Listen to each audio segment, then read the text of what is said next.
Alright, so I want to try a slightly different kind of video today. As you've seen in the past, I've been using my sand team, and in the vast majority of the games, sand team works. It's not kind of worth proving that point anymore.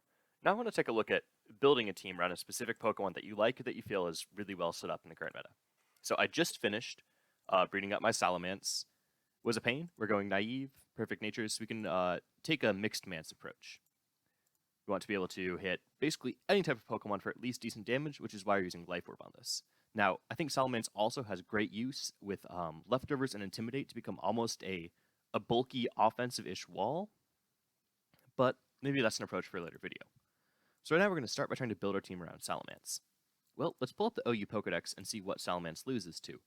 On its own, a lot. Well, Arcanine isn't much of a threat, and Earthquake lets us take out Tentacruel quite easily. Cloyster's a pain, and that's going to be a common threat. Any Pokemon with an Ice-type attack is going to be a really big pain to Salamence. What's a great way to deal with those?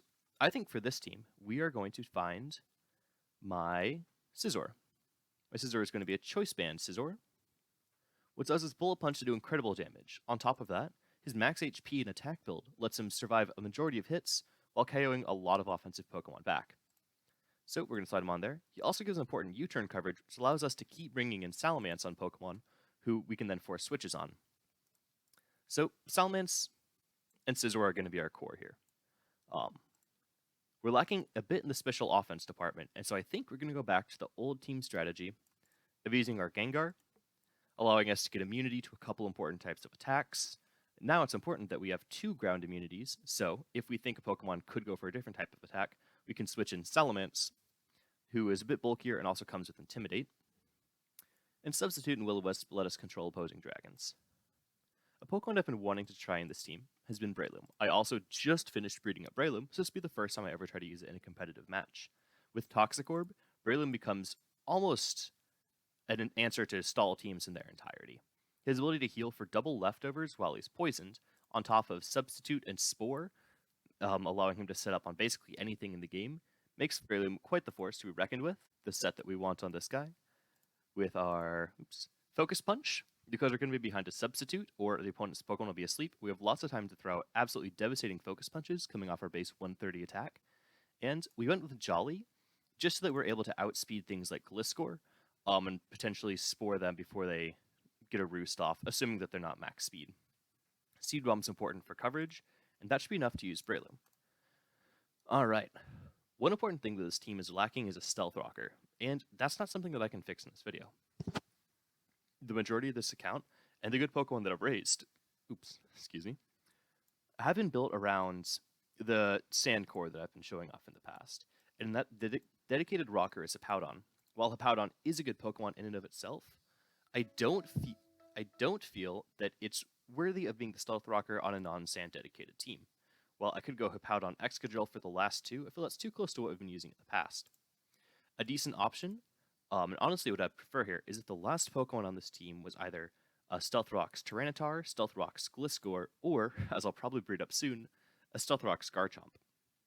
All these Pokemon provide significant offensive threat, less so in the case of Gliscor, but Gliscor also provides quite a physical wall, which this team could definitely use.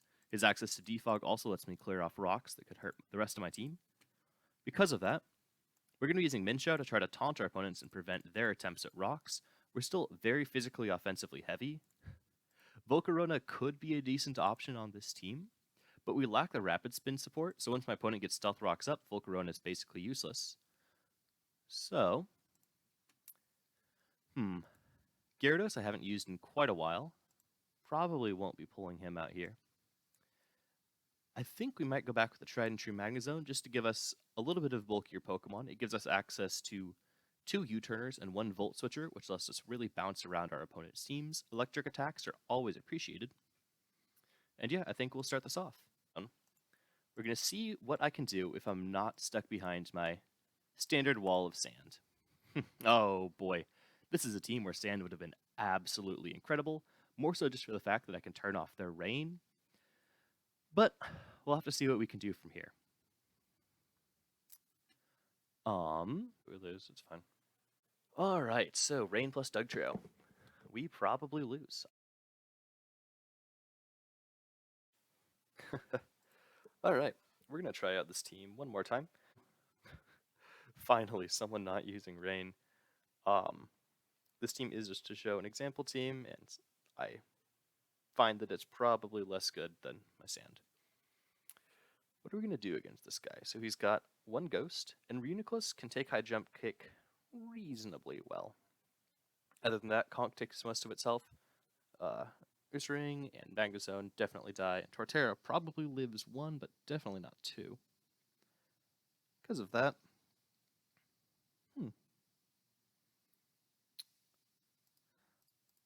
I'm liking where leading Minshao gets us. He does have a grass type to absorb a spore. Ooh, this is pretty good. So Conkeldurr isn't quite burned yet, which means I'm free to just high jump kick him in the face. Because his Mach Punch isn't much of a threat to me yet. Conqueror's ability Burn Orb burns him at the end, or Conqueror's item Burn Orb burns him at the end of the first turn that he's in. When he's burned, his ability Guts gives him double damage and ignores the attack reduction from burn. That's fine. Getting Conqueror to half health is incredible. Allows Gengar to completely mess it up. And I can just switch out and heal myself up, so getting chip on Minshao doesn't matter. He should definitely Mach Punch here, which is what I'm expecting him to do. And that's going to go ahead and let me bring in Gengar on him.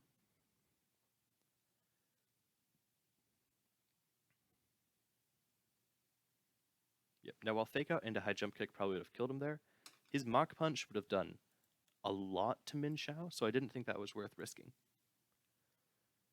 On top of that, I take Life Orb Recoil twice, and there's a good chance that I'm dead. What we're going to do here,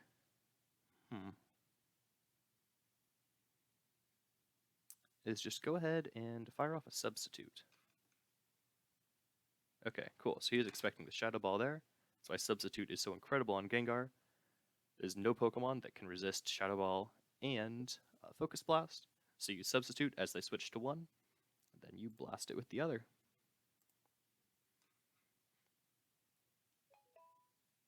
Hey, what do you know? We managed to hit it.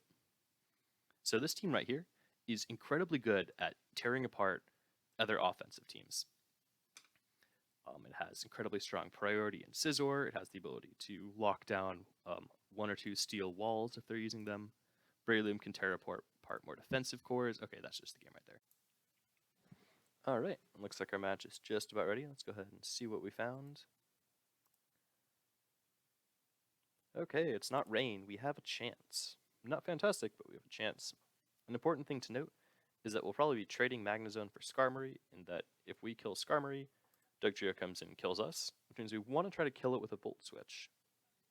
He has a Spore Absorber, and a Ghost, and Ground type. So my three moves that I want to check if they have answers to, being Volt Switch, High Jump Kick, and Spore, are all covered, which is quite sad.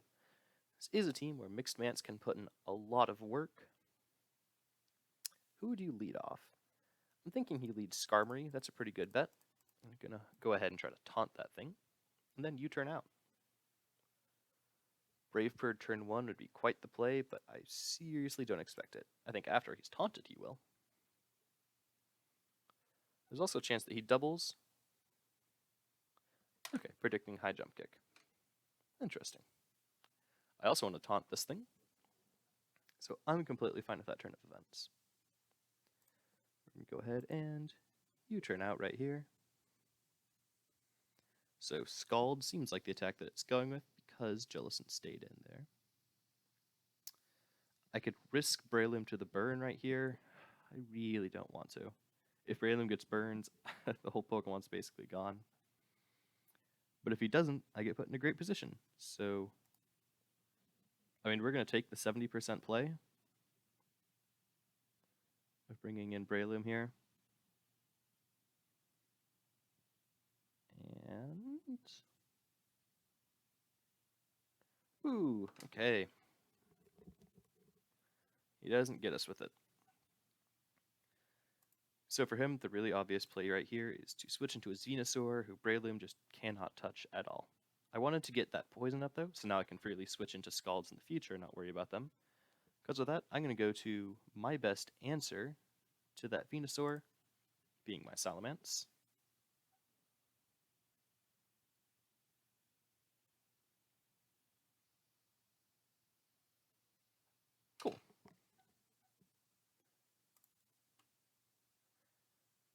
I'm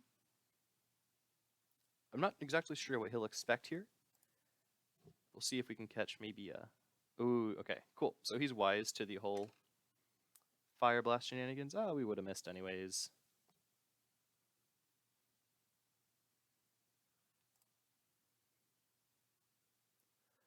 This Pokemon's a bit of a threat. I think I'm going to go back to Breloom.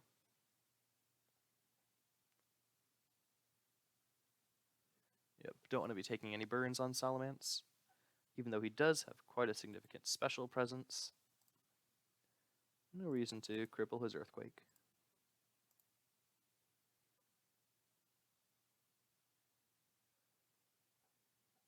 I really want to throw out a Focus Punch just to deal some damage to Venusaur, although it probably has Synthesis to heal it all off.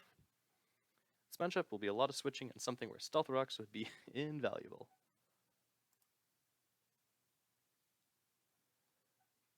Yep, no reason for him not to go Venusaur here. And this won't do much, sadly. But thankfully, I have the ability to keep bringing in Breloom to check Jellicent no matter what.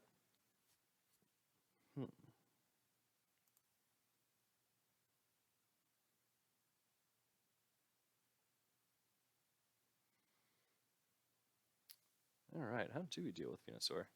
He's never going to stay in and let me Fire Blast him. Catching Jellicent. See if we can catch Jellicent with like a Dragon Claw into Draco Meteor to take it out. Mix-Mence.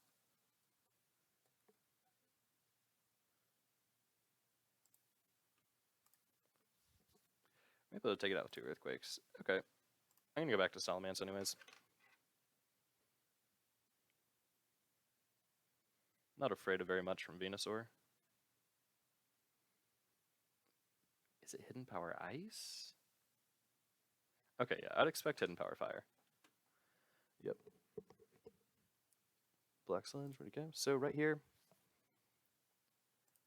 we're gonna Dragon Claw. This thing can't really touch us. Cool. We'll try to gauge what the EVs on this Jellicent are by how much damage Dragon Claw does. Whoa, that being a crit means that this thing is pretty defensive.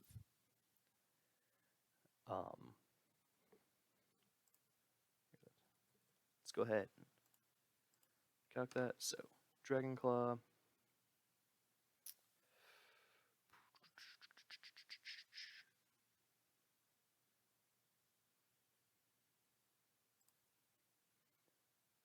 Yeah, a Dragon Claw and a crit, just one hit KO is especially defensive Jellicent. So, I'm thinking physically defensive here. I think he stays in and clicks Recover. We're going to try to catch that in the Draco Meteor, presuming that he has much more physical than special defense. Good. Jellicent normally has a lot higher special defense, but because that Dragon Claw did so little, we knew that would be the play to catch him. Normally we would have Dragon Clawed twice. And now that that's out of the way, we can really start to put in some damage with Minshao.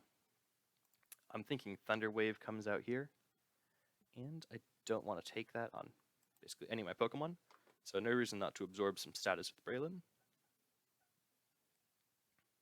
Thunder Wave or Toxic, there we go. Breloom is so incredible against these type of defensive teams.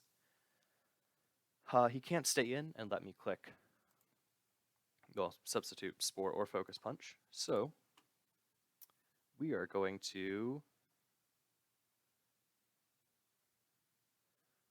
try to play a bit more aggressively. He has Hidden Power Fire on Venusaur, which means he's most likely EV'd to be faster than Scizor and can kill me with that. High Jump Kick doesn't do terribly much to Venusaur as well. But we can keep bringing in our Salamence to check Venusaur. Yeah, so this whole battle is just me trying to chip down this stupid Venusaur.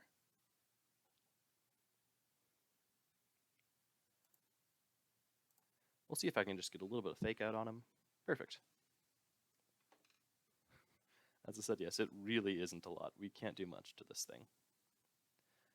But its offensive stats are pretty pathetic. Go ahead, U-turn here. Maybe Giga Drain coming out. I could see a Giga Drain. I only have so many Salamence hits, is the thing.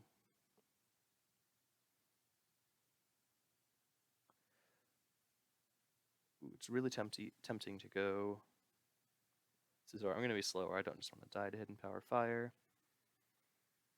The problem is that we each have answers that kind of just like blank an opponent's Pokemon. Like Chansey takes nothing.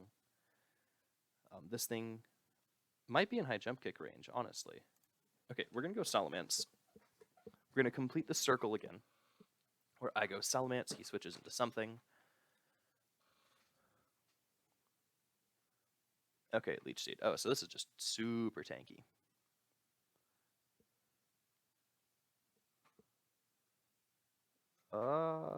Stop healing so much. Okay, here's where I'm going to double into Minshao. We just have to try to catch him in a favorable position to us here. This battle's going to be lots of switching and lots of trying to get our Pokemon in where we can force switches. Stealth Rock should have been incredible. I basically could have worn his whole team down to death by this point with Stealth Rocks. As long as Minshao has full HP, it's not really threatened by Dugtrio, which is why we haven't seen this Dugtrio come in. Dugtrio can't trap any Pokemon that can fly, so Salamence has no problem with it. Bringing in Magnezone is quite a pain because of that. But let's see what we can do. I think we're at the point where I'm just going to high jump kick. Perfect.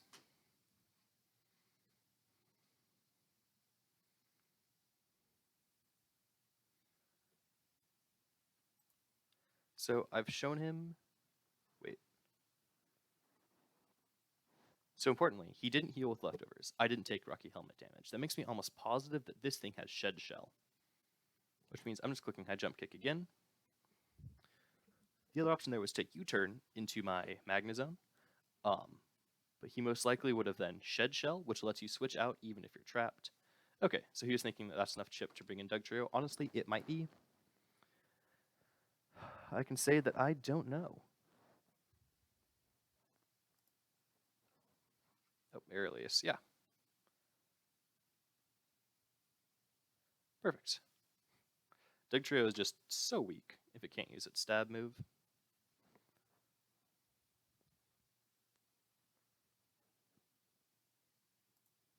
Here, I'm going to go ahead and go over to Scizor. He can't threaten me, so I'm going to click a pretty strong U-turn. See what his team wants to check that. So here's a situation where U-turn is absolutely free. Of course, Bullet Punch threatens him, but he can't threaten me back in any way, shape, or form. This thing is also most likely Focus Sash, as most Dugtrio are, which is why I didn't go for high jump kick, because if Dugtrio is going to be faster than Minshao, so if I stayed in, I know I would die to the Focus Sash, which is why I wanted to U-turn to get out. Okay, so he just want to go ahead and do a little bit of damage to me. That's fine. Now we have to try to pick a Pokemon that matches up well against a team. And you know what that's going to be? Of course, the one, the only Minshao. I love this team for its variety of answers. Who are you? Choice Scarf.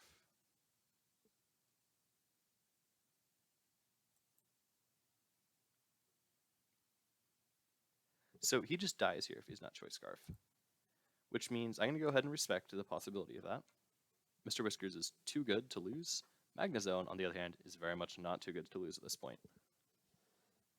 Okay, so predicting the Salamence.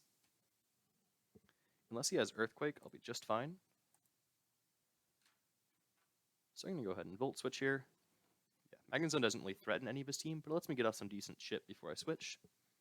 And Regenerator has him doing its job, so now when Minshao comes in, it's going to be full health, and it can clean up one of these Pokemon. Minshao is absolutely incredible in this game. I recommend that everyone build it. It's a very skill-expressive Pokemon. It lets you really show when you know what your opponent can do and what you have to do against it. This battle seems like it's going to be a bit on the long side. Yikes, 16 minutes. But I hope you understand why. It was one where we had to keep slowly wearing down his checks, slowly putting in the Pokemon that forced him to switch into our attacks and kept up the pressure. Also, we had to make sure not to fall prey to Dugtrio. Now that we're in that situation, oh no, his Venusaur. We're going to go to Breloom here. Okay, cool. And that's a wrap. So I hope that demonstrated some of the strengths of this team, how it's able to, as long as you're not dealing with weather, which sadly it will lose to, it's able to really have all those sorts of attacking types, and importantly, lots of different resistances. Immunities to Earthquake, immunities to fighting type moves, the ability to absorb status with Breloom and suck up weak water type attacks quite easily. All in all, a pretty good team, a decent building block. I think a core of something like Salamence, Scizor, Gengar isn't bad. This is just a showcase of good Pokemon that are worth building and looking into for competitive. I might try to build like an actually good team around Salamence, but I'll have to breed up some Pokemon. Maybe like a complementary Stealth Rock Scarchomp. We'll worry about that in the future. Until then, see you guys later.